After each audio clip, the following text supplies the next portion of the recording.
Nah,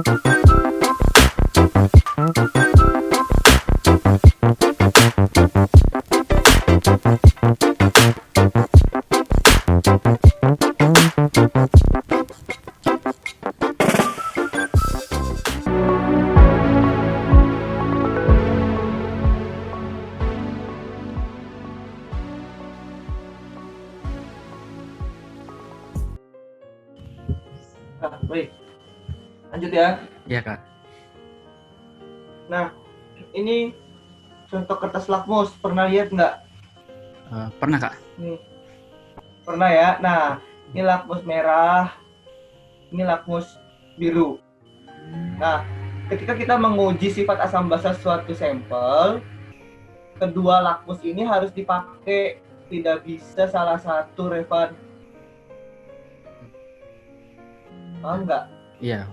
Jadi ada satu larutan, ya, maka lakmus merahnya nyelup, lakmus birunya juga nyelup, dua-duanya. Oh, jadi dia. Tapi ketika kalau dia asam akan berubah menjadi warna merah. Artinya yang merah ya tetap merah, yang biru berubah jadi merah. Tapi kalau basa, yang biru tetap biru, nanti yang merah ini akan berubah jadi biru. Intinya asam berwarna merah, basa berwarna biru. Jadi pahami? Iya, Kak. Jadi gitu dulu. Nanti kita banyak fokusnya di sini, oke? Jadi selain tadi kita mengenal apa saja senyawa kimia yang asam, apa saja senyawa kimia yang basa, kita juga akan banyak belajar mengenai perhitungan pH. Oke, nah tadi sebagai pendahuluan, sekarang baru kita masuk ke bahasan yang pertama. Bahasan yang pertama yang A ini mengenai teori asam basa.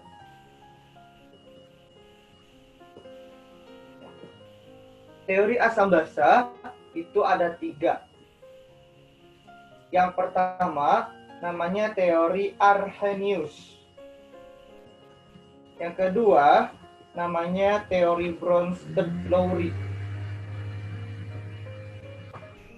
Yang ketiga namanya teori Lewis.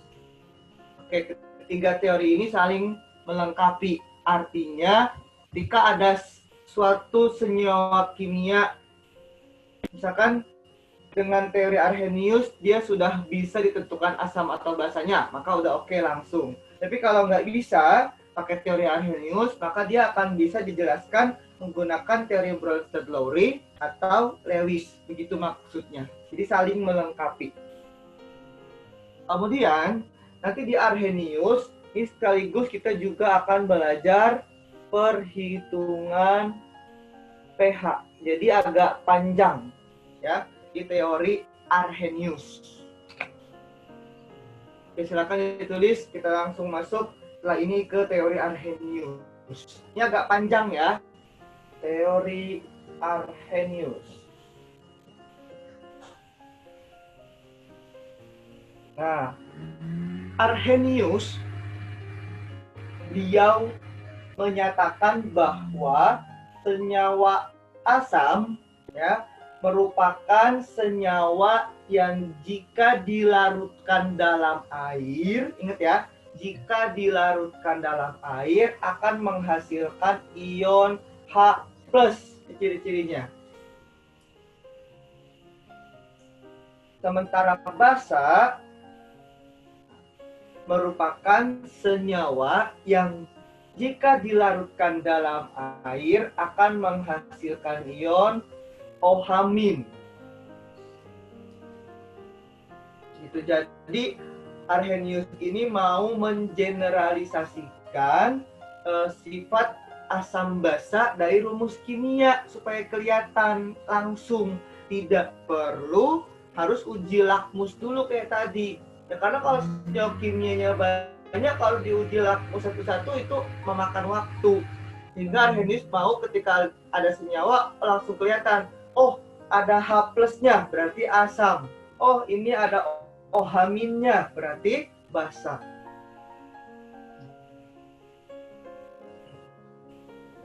Sampai sini bisa dipahami? Bisa, Kak. Bisa. Hmm. Nah, kemudian Arrhenius juga mengklasifikasikan masing-masing asam dan basa. Untuk asam ada 3 jenis dan basa juga ada 3 jenis. Kita ke asam dulu. Nah, yang pertama namanya asam monoprotik. Nah, asam monoprotik ini berarti asam yang mengandung satu, mono itu satu, protik itu proton. Proton yang dimaksud di sini adalah H+. Contohnya asam monoprotik HCl, namanya asam klorida. Ini kita ionisasi ya menjadi H+ ditambah Cl-. Jadi dia cuma punya satu H+. Dan sesuai teori Arrhenius, jika dilarutkan dalam air menghasilkan ion H+. Ini ion H+-nya. Dan dia cuma satu, berarti mono. Ambil namanya juga, Revan tahu, asam klorida. Ya, contoh lagi. 2 aja contohnya ya. HNO3 ionisasi. H+ ditambah NO3-. Nah, namanya asam nitrat. Jadi H ini disebut asam, kalau Cl klorida, kalau NO3 ini nitrat namanya.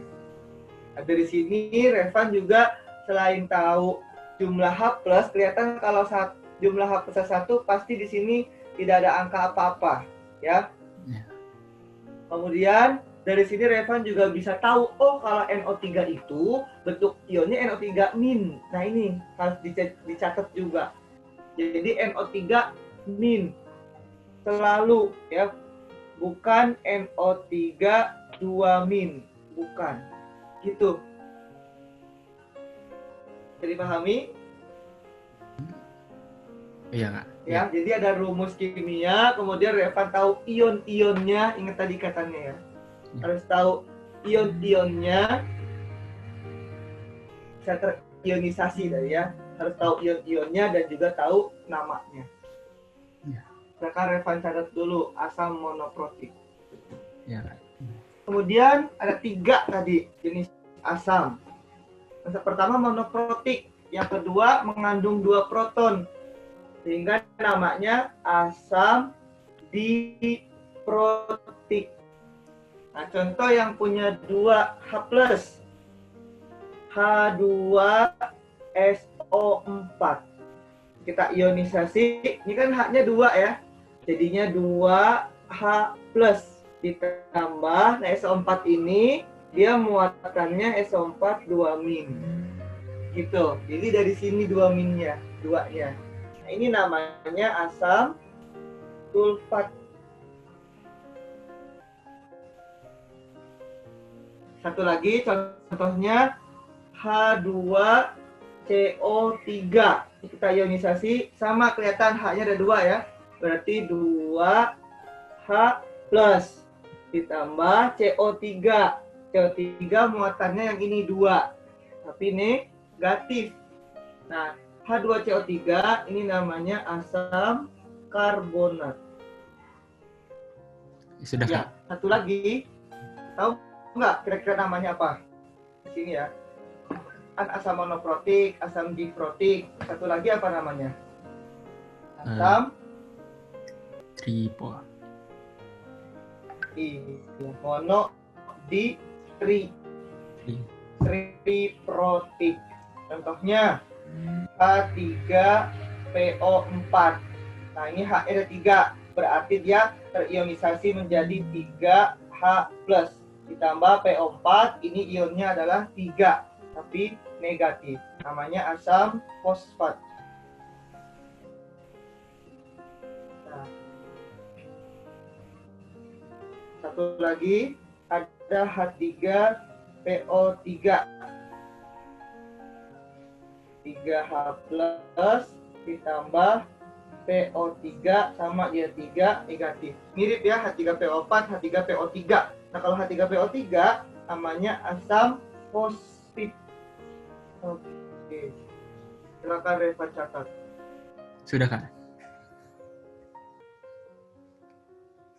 Ya, baik. Nah, tadi asam monoprotik, asam diprotik, asam triprotik, dia punya nama lain, Reva. Ini bisa disebut asam bervalensi 1. Jadi kalau ditanya ini valensi asamnya berapa? Ya, ini valensi asamnya berapa? Berarti bervalensi 1. Ya, kalau ditanya namanya asam monoprotik. Ya. Iya, Kak. Nah, kalau ini berarti asam yang bervalensi 2. Untuk yang terakhir, asam bervalensi 3. Nah, kalau basa menurut Arrhenius ini senyawa kimia yang menghasilkan ion OH- jika dilarutkan dalam air. Atau bisa kita lihat dari rumus kimia senyawanya nanti harus ada OH-nya. Ya. Basa 1 basa sama mono. Nah, namun dia bahasanya adalah monohidroksi. Ya, jadi OH ini namanya hidroksi, hidrooksi, ya, hidrogen oksigen. Contohnya NaOH, kita ionisasi menghasilkan ion Na plus ditambah OH min. Nah, ini OH minnya 1. Bisa juga disebut basa bervalensi 1.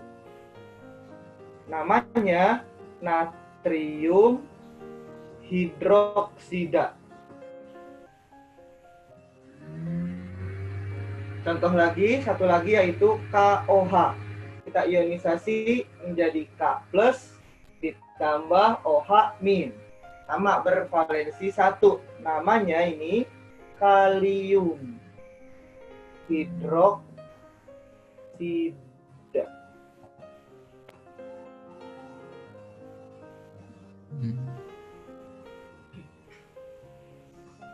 Lanjut ya, Revan sambil nulis juga.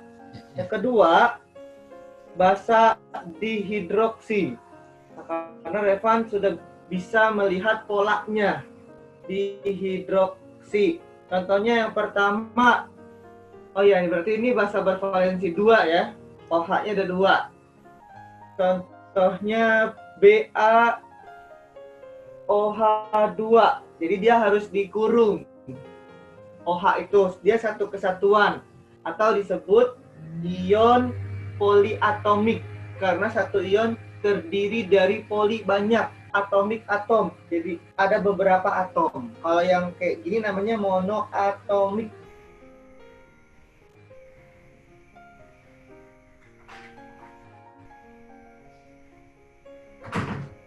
Lanjut ya. Iya, Kak. Kita ionisasi jadi BA muatannya ini 2. Tapi positif. Jadi kalau di depan itu biasanya positif, ion yang di belakang negatif. Ditambah OH min, selalu min 1. Ada berapa OH minnya? Ada 2. Nah, ini bervalensi 2. Namanya barium hidroksida. Satu lagi, maka contohkan Ca OH2.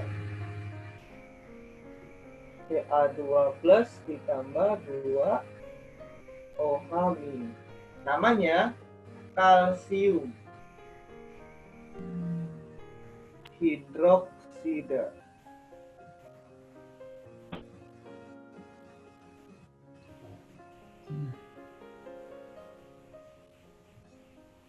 Jadi sudah harus berlatih ya. Kalium, kalsium. Ya. Satu lagi, basa tri berarti ya. Trihidroksi. Yang 3 contohnya AlOH3. Ini kita ionisasi. Al3+ ditambah OH-. OH-nya berapa nih? 3 ya, berarti bervalensi 3. Namanya aluminium sama ya. Itu masalahnya di baku dan tidak baku. Kakak lupa yang mana yang baku. Aluminium hidrok tidak. Oke, ini satu saja contohnya. Sudah, Kak. Kalau sudah. Oke. Nah, sekarang ada yang namanya belum itu berarti dari kedua jenis dari masing-masing jenis asam dan basa, Revan bisa paham kalau asam berarti ada H dan dia biasanya H-nya di depan ya, kayak H2SO4, HBr di depan. Sementara kalau basa berarti yang ada OH-nya. Untuk OH itu penulisannya di belakang. Sekarang saya mau tanya Revan, kalau ini asam apa basa?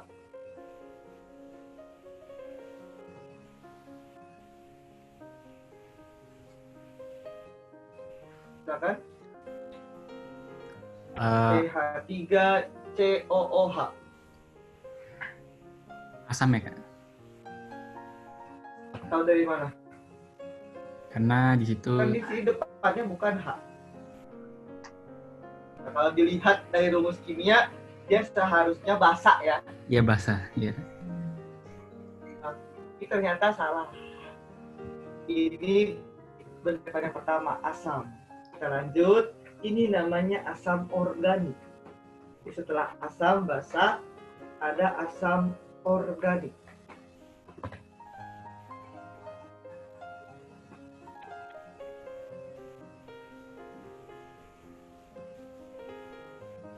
Nah, asam organik contohnya CH3COOH. Revan sudah belajar alkana, alkuna kan?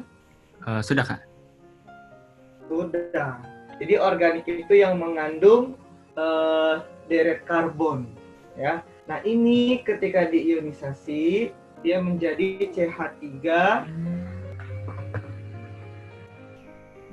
COO- ditambah H+. Jadi dia H+-nya di belakang. Nah jadi ini tuh H+, ya bukan OH. Ini namanya asam karena ada H-nya. Asam asetat atau cuka. Ya. Cuka. Jadi khusus asam-asam organik dia H-nya di belakang. Contoh lagi asam organik. Misalnya HCOOH. Loh Kak, ini H-nya ada 2 nih. Ya kan? Di depan dan di belakang. Mana atom H yang memberikan sifat asam? Tetap H yang di belakang. Yang ini. Jadi ciri-ciri dari asam organik, dia rumus kimianya ada COO. Gitu. Nah, sehingga ini jika diionisasi menjadi HCOO- ditambah H+. Gitu. Ini H plusnya namanya asam, HCOO- namanya format. Asetat ini format. Atau ini merupakan asam semut. Oke, nah dari sini kita juga bisa lihat ya, kalau misalkan basa ya OH yang akan memberikan sifat basa di sini logam. Ya. Ini contoh lagi yang belum terhapus. Ini logam. Itu maka dia akan memberikan sifat basa. Itu aja kuncinya. Nah, ketika bukan logam kayak gini, itu sebenarnya adalah asam dan dia bukan OH melainkan H+ tapi di belakang. Seperti itu untuk menjabarkan teori Arrhenius. Bisa dipahami? Iya, Kak. Bisa ya? Iya. Kemudian ada satu senyawa yang menjadi kelemahan dari teori Arrhenius, yaitu amoniak. Ya, amoniak memiliki rumus kimia NH3.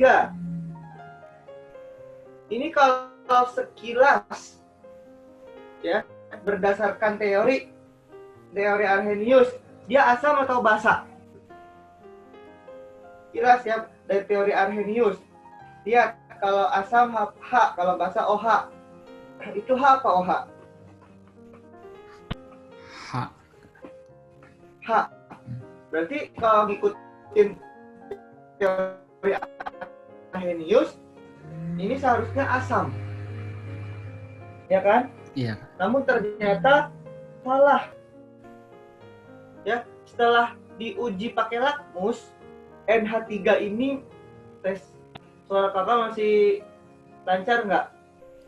Masih, Kak. Masih ya, oke. Nah, dia ternyata bukan asam. Setelah diuji lakmus merah yang malah berubah jadi biru. Itu. Jadi NH3 ini basa. Itu dia kelemahan dari Arrhenius. Arrhenius tidak bisa membuktikan bahwa NH3 ini bersifat basa. Gitu. Nah, sekarang NH3 ternyata bisa loh supaya OH-nya kelihatan. Caranya NH3 kita kasih air. Ya. Akan menjadi NH4OH. Muncul OH-nya. Oke. Jadi NH3 dengan NH4OH itu sama, Revan. Jadi kalau dalam soal dikasihnya NH3 tapi kita bisa anggap dia NH4OH, nanti kita belajar ya, itu sama. Nah, lalu Kak, tapi kan rumus kimianya beda, tetap memiliki perbedaan. Perbedaannya adalah NH3 ini pertama dari nama itu sedikit berbeda. Ini amoniak.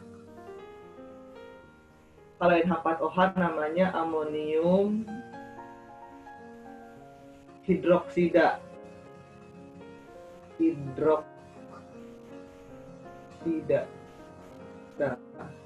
Nah, kemudian perbedaan yang kedua, ini cairan. Larutan murninya, ya ini larutan murni. Kalau yang ini larutan amoniak yang sudah diencerkan. Ya, kasih air ya untuk aduk, diencerkan. Oke, bisa dipahami? Ya.